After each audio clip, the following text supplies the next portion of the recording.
لگتا ہے کہ ڈپارٹمنٹ کو نا بڑا دل کر کے ایکسیپٹ کرنا چاہیے تھا کہ جی ہمارے درمیان اگر ایسے کوئی بندے ہیں، آپ نے نشاندہی کی، ہم ان کو ختم کریں گے، ہم ان کو اپنے ڈپارٹمنٹ سے ختم کر کے ڈپارٹمنٹ کو پاک کریں گے. لیکن ادارے کا اس طرح کا رسپانس کہ انہوں نے اس واقعے کو آن ہی نہیں کیا، انہوں نے کہا جی ایسا تو کچھ ہوا ہی نہیں، جبکہ ہمارے پاس ثبوت موجود ہیں، ساری چیزیں ہم نے آن ریکارڈ پڑھی ہیں. اس کے بعد بھی یعنی وہ ڈپارٹمنٹ کا کوئی ایکشن نہیں ہوا اس پہ. تو یہ ایف آئی آر ہوئی تھی اس واقعے کی؟ نہیں ہوئی وجہ ابھی تک اس واقعے کی. میرا اس ملک کے نظام میں، وہ جو میں نے کہا نظام کو ٹھیک ہونا چاہیے، اس ملک کے نظام میں آج تک اپنی ایف آئی آر لانچ نہیں کروا سکتا. اچھا ابھی تک ایف آئی آر نہیں ہوئی؟ ایف آئی آر کا مطلب کیا ہے؟ First investigation report.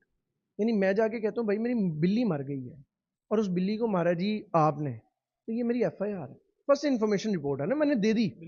ٹھیک ہے، آپ بیسک رپورٹ نہیں کٹوا سکتے کہ میرا وہ الزام ہے کہ بھائی جان یہ بندہ ہے، یہ پولیس والے انہوں نے مجھے پکڑا ہے، انہوں نے مجھ پہ تشدد کیا ہے، میری ہڈی فریکچر کی ہے، میں اس کی ایف آئی آر آج تک نہیں کٹوا. اور میں نہیں، پھر ہم نے عدلیہ سے رابطہ کیا، معزز عدلیہ کے ججز نے آرڈر دیا ایس ایچ او صاحب کو کہ جی ریکارڈ کریں اسٹیٹمنٹ.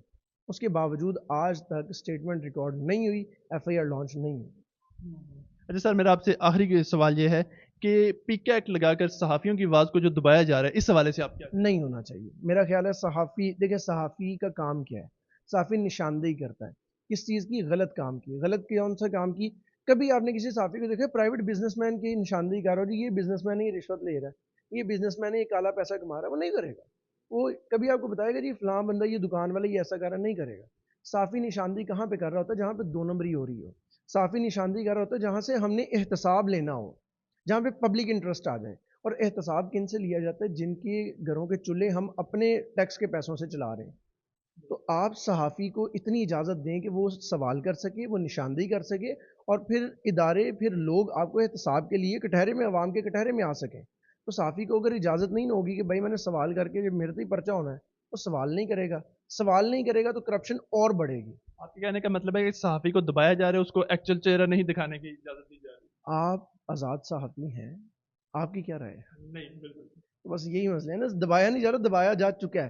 اس نظام نے دبا دیا ہوا ہے. تو میرا خیال ہے صحافیوں کو، عدلیہ کو، صحافت کو، یہ جو بیسک چیزیں ہیں نا، ان ستونوں کو آزاد ہونا چاہیے تاکہ جو نظام ہے نا، جو حکومت ہے، اس تمام معاملات ریگولیشنز کے ساتھ چل سکیں. اور وہ تب چلیں گے جب ان کے اوپر چیک اینڈ بیلنس کے لیے ادارے موجود ہوں گے، اور اداروں کے اوپر تنقید کرنے کے لیے، تنقید برائے اصلاح کرنے کے لیے صحافی موجود ہوں گے، احتساب کے لیے عدلیہ موجود ہوگی. اگر یہ ساری چیزیں آپ کی مینیجڈ ہے نا، کہ وہ آزاد نہیں ہے، تو پھر وہ مزہ نہیں آئے گا.